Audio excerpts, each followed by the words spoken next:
Hey guys, what is up? It is me, Pagey here once again with another video on just a plethora of DC news. Actually, it's not a plethora, it's just a few things. Plethora makes it sound like it's 20 things, but yeah, a few things. Now, believe it or not, we're about to enter the month of March.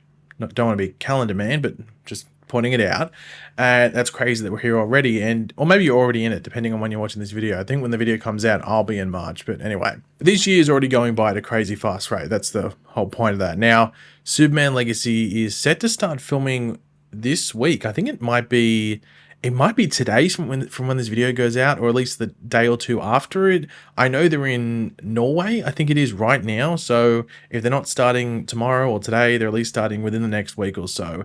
Now this, the start of filming for that is a huge, not just a big, but a huge step forward for this new DCU reboot under the guidance of James Gunn, because you can plan all you want, you can have all these scripts done all you want, you can cast whoever you want.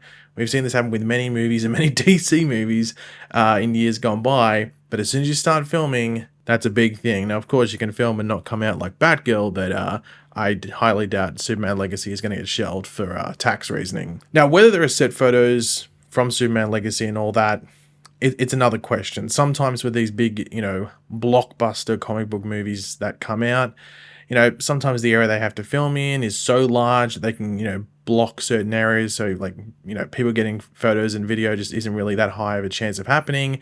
It just depends on the situation, I guess. I mean, we know that, like they're filming in multiple cities and countries like Norway, as I said, for example. They're filming in like Cincinnati and Cleveland, which are two cities in Ohio, and then of course their studio filming is in Atlanta, and maybe some external stuff depending on if the locations fit what they want to do. Though I think the only thing people really will be hunting for, at least early on, in regards to set photos, and I think what most people would care about as like just people online, in regards to this movie, is the suits. Because I think in regards to cameos, I mean, it's a reboot of sorts, so it's going to be new characters anyway, so I don't know if there's going to be that many surprises in regards to that outside of maybe Supergirl, but once again, it'd more be the suit that people are interested in, and then maybe the context of where they show up. But James Gunn has said he won't reveal, specifically at least, the Superman suit before they start filming.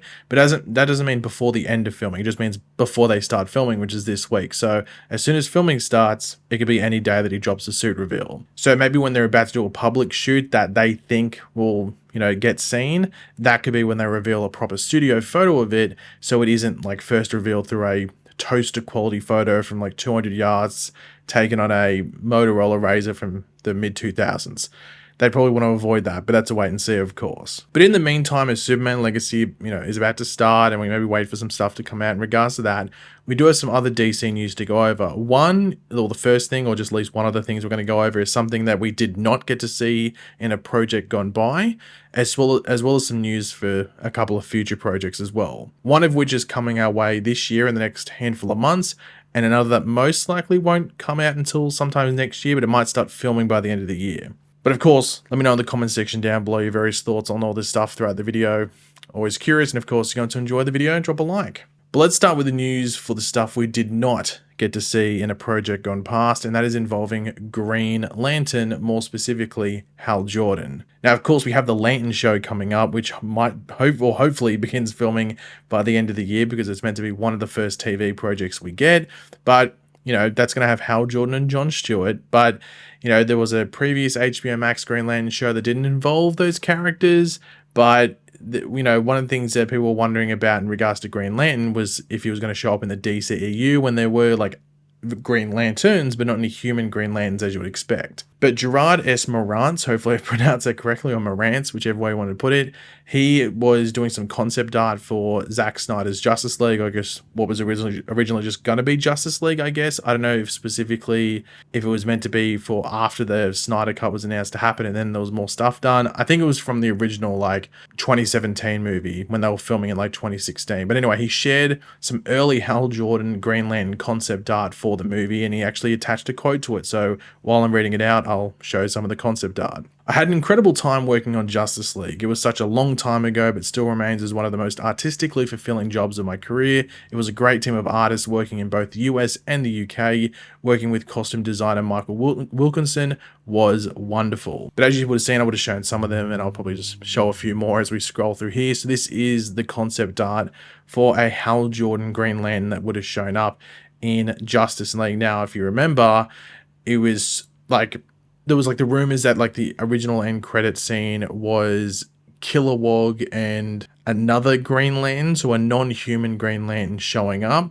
But then again, we don't know if this was meant to be for like, you know, part 2 or something like that, and that's when we would have seen the Hal Jordan Green Lantern show up, or if it was meant to be for some futuristic vision, because as we saw in the Snyder Cut, at the very least, there was that like vision to the future of what could be, you know, with Darkseid and everything like that, and that's when we maybe would have seen the Hal Jordan Green Lantern show up if we explored that, or just in the Apocalypse thing, or even in that end thing with Batman when he's in the like the Apocalypse, what do they call it? The Nightmare future timeline thing.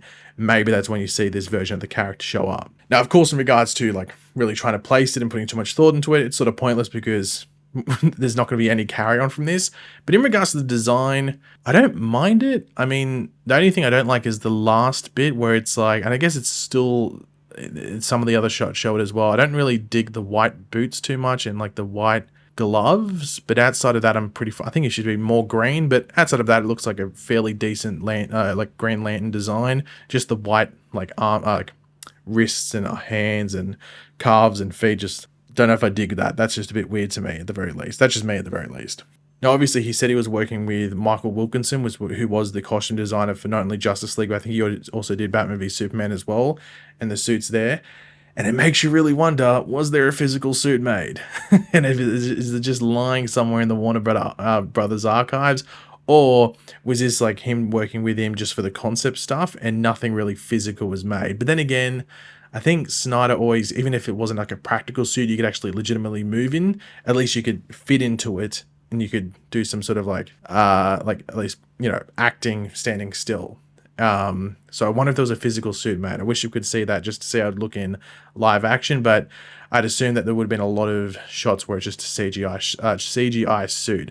A lot of people wondering if this is based off an actor. It looks like Armie Hammer, if I'm being completely honest. They usually do use the actor that they think they're going to get, or at least the one that they want to get for the concept art, but they might have made like a bland or like a basic one that just sort of looks like the actor, but doesn't necessarily look exactly like him at the same time. But if I'm looking at him with the mask on, it does look like Armie Hammer, but also looking like Ben Affleck at the same time. So yeah, I think it might have been based off Armie Hammer. And I think that might have been a rumor as well, around that time, that maybe he was going to play Green Lantern. So maybe it is meant to be Armie Hammer. But anyway, he's been, I guess, cancelled for some weird stuff. So yeah, we'll move on. Now, the next thing to talk about is in regards to Booster Gold. Now, this is a fairly short thing, but according to Daniel RPK, who's getting more into like the consistent scooping game now, of course, when someone's scooping a lot, it questions how much of it is actually real or pulled out of you know where. But anyway, he's saying that Booster Gold has already been cast. So James Gunn has already cast the character. The person who's playing them already knows. It's just not public information at the very least. And people are going, well, hold on, this would come out.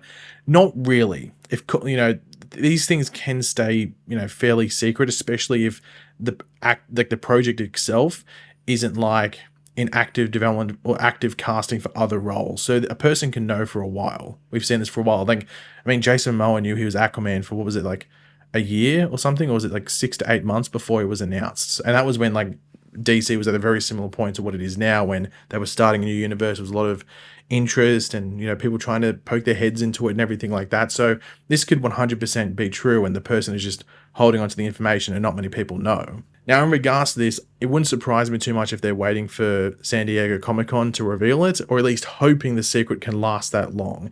David Zaslav on the Warner Brothers Discovery Investors call thing that they did last week, I think it was, he did say that James Gunn and Peter Safran would have more to share in the coming months for what they have planned for DC going forward. But Gunn would be in the midst of Superman filming up until around Comic-Con from, well, the next couple of days. So maybe the, you know, quote-unquote coming months that Zaslav is referring to there is like 4 to 5 months from now, which would lead us into late July, which is where San Diego Comic-Con takes place. So that's maybe where we hear stuff. But then again, maybe there's a special DC thing,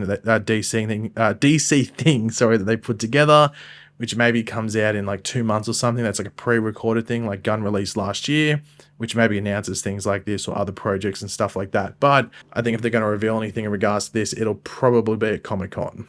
And that's mainly just due to the fact that they won't have much to show outside of maybe some stuff from Superman Legacy. I wouldn't expect a trailer there because that's a year before Superman Legacy, so they might reveal some of like a sneak peek or something like that. So I think Comic-Con this year, if it happens, we're presuming pretty heavily that, you know, they're going to be there, but I'd assume they're going to be there.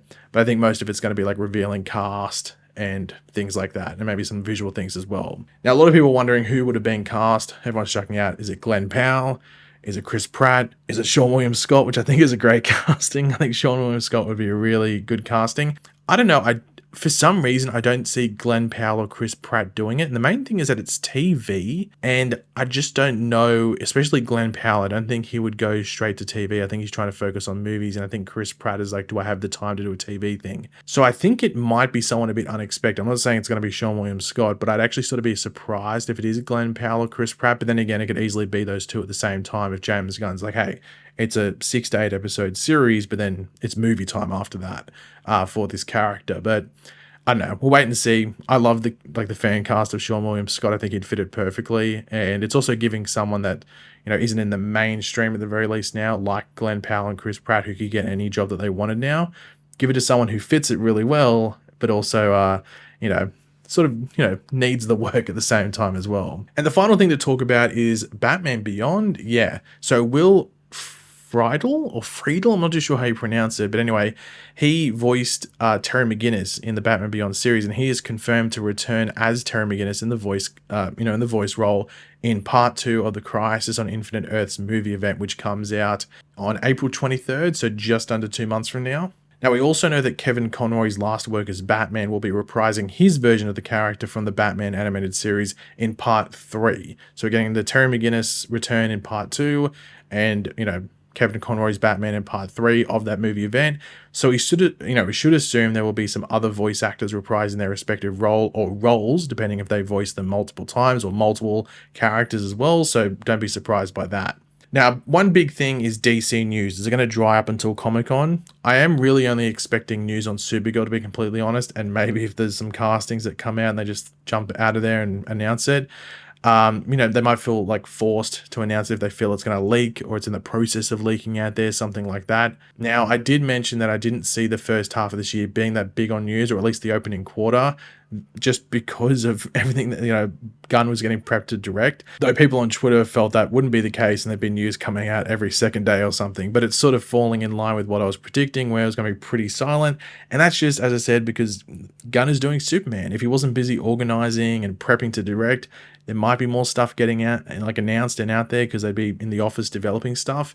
At least he would at the very least, but that is clearly his focus at this point in time, Superman. But we'll wait and see. It's still a long time before Comic-Con, so who knows what they might want to announce or feel they have to announce before it leaks. So it's a wait and see. I would just be very surprised. I think they're just going to hold off until Comic-Con if they can, and just announce stuff if they feel it needs to be. But I would expect it's going to be a 5-month wait pretty much until the end of July for Comic-Con, until there's the news that people probably want. So bit of a wait, but I think it'll be worth it. But yeah, guys, thanks for watching. Hopefully you enjoyed the video. If you did, it'd be awesome if you could drop a like on it to show support. Let me know in the comment section down below your various thoughts on everything we went over. And of course, if you are new to the channel, make sure to subscribe, and I'll catch you guys later. Goodbye.